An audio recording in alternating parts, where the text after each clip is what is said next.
중국의 추격에 밀려 한물 같다는 평가를 받았던 한국 조선업계가 확실한 부활의 신호탄을 쏘아 올렸습니다.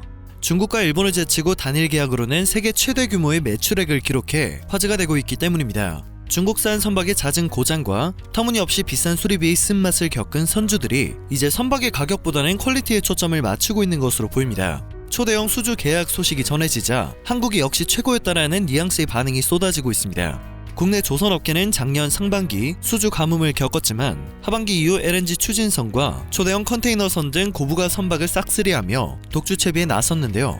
글로벌 경기 회복에 따른 물동량 증가로 컨테이너선 수요가 늘면서 국내 주요 선사들의 수주 실적이 빠르게 개선되기 시작했습니다.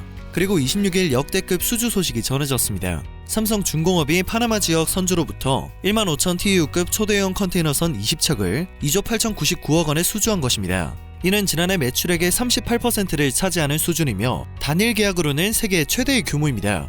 업계에 따르면 이번 수주는 대만 해운사 에버그린 마린이 발주한 것으로 알려지고 있습니다. 초대형 수주 계약인 만큼 경쟁도 치열했습니다. 삼성중공업은 중국 후동 중화조선과 일본 이마바리 조선 등과 경합을 했고 업계에선 한국과 중국이 물량을 절반씩 나눠받을 것이라는 추측에 무게가 실렸었는데요. 삼성중공업은 보란듯이 싹쓸이 수주에 성공했습니다. 중국 선박을 쓰던 해운업계의 큰손들이 한국 선박으로 시선을 돌릴 수밖에 없었던 몇 가지 이유가 있는데요. 첫 번째 이유는 선박에 상상도 못했던 기술을 탑재했다는 것이었습니다. 이번에 삼성중공업이 수주한 컨테이너선은 연료 절감 기술과 차세대의 스마트십 솔루션 S베슬이 탑재된 스마트 선박입니다. S베슬은 클라우드 데이터 센터를 기반으로 선박과 관련된 모든 데이터를 ICT로 통합 관리해 선박의 경제적이고 안전한 운항을 지원합니다. 두 번째 이유는 중국 조선사에 대한 신뢰도가 하락했다는 것입니다.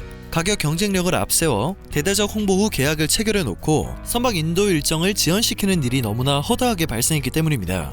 인도 일정이 지연되는 탓에 발생하는 손실 또한 엄청났습니다. 중국 조선사들이 인도 일정을 거듭 지연시키자 전문가들은 중국이 기술적 한계에 부딪혔다는 평가를 내놓았습니다. 전문가들의 평가처럼 선박의 품질 면에도 문제가 많았던 것으로 전해집니다.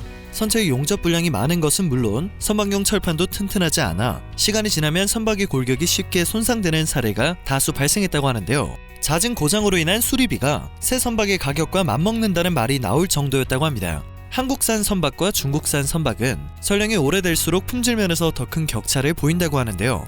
업계 관계자는 선주들 사이에서 중국산 선박의 품질이 좋지 않아 배를 오래 보유할 거라면 한국산을 써야 한다는 평가가 많아지고 있다고 설명했습니다. 삼성중공업과 경쟁을 펼쳤던 일본 이마바리 조선이 건조한 에버그린 컨테이너선이 수에즈 운하에서 자초한 수에즈 사태 또한 한국 조선사에 대한 신뢰를 높이는 계기가 되었습니다. 수에즈 운하는 유럽과 아시아를 오가는 최단 경로로 현재 전 세계 해상 무역의 12%가 수에즈 운하를 지나고 있는데요. 좌초된 일본 선박이 운하를 가로막는 바람에 일본 선박은 아프리카 희망봉 경로로 우회를 하고 있습니다. 그런데 희망봉을 경유하면 노선거리가 약 9,650km나 늘어나게 됩니다. 이렇게 되면 대형 유조선이 중동의 원유를 유럽으로 운송하는 데 연료비만 약 3억 4천만 원에 달하게 되며 혹여라도 선박 운항이 하루 지연되는 경우 선주는 약 7천만 원의 손해를 보게 됩니다. 현재 운하 근처에서 경로를 바꾸지 못하고 머무는 선박만 200척이 넘는 것으로 전해집니다. 영국 해운산업 전문지 로이즈 리스트 분석에 따르면 수에즈 운하 운영 중단으로 매일 90억 달러와 하나로 약 10조 2천억 원어치 화물 운송에 차질이 발생했습니다. 그러나 선박을 다시 움직이도록 하기 위해서는 여전히 수일이 걸릴 것이라는 예상이 나오고 있습니다. 구출 작업이 수일 내에 이루어지지 않으면 수천 개의 컨테이너를 빼내는 하역 작업으로 전환될 수 있는 상황입니다. 이렇게 되면 운하 재가동까지 수주 이상 걸릴 것이 확실시되고 있으며 국제 유가가 급등하고 자동차 부품 공급망 등도 심각한 피해를 볼 수 있습니다. 사고 선박의 소유주인 일본 쇼웨이 기세는 모든 이들에게 용서를 구한다며 사과를 이어가고 있습니다.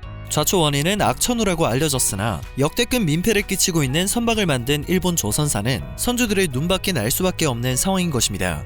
지난 1월 이마바리 조선과 JMU는 공동으로 선박을 설계하고 영업을 하는 새로운 회사를 설립했습니다.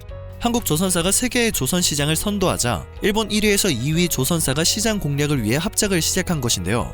경쟁 구도를 당장 바꿀 수준이 아니라는 당시의 평가는 수에즈 사태로 인해 당분간 계속 이어질 것으로 예상됩니다. 단일 계약으로는 세계 최대 규모인 2조 8천억 원의 수주 잭팟을 터뜨린 삼성중공업은 국내 조선 3사 가운데 실적 개선세가 가장 가파른 상황인데요. 한국조선해양도 대만 선사인 완하이라인으로부터 13,200 TEU급 초대형 컨테이너선 5척을 6,370억 원에 수주했다고 밝혔습니다. 세계적으로 환경 규제가 강화되고 컨테이너선 초대형화 경쟁이 펼쳐지면서 기술력이 앞선 국내 조선사들에게 유리한 판이 조성된 것입니다.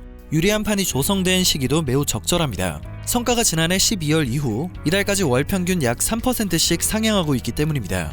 이처럼 한국의 조선사들은 중국과 일본을 제치고 연간 수주 목표를 향해 순항을 이어가고 있습니다. 시장을 장악하며 청신호가 켜진 국내 조선업계의 호황이 계속 이어질 수 있길 바랍니다. 오늘 전해드릴 소식은 여기까지입니다.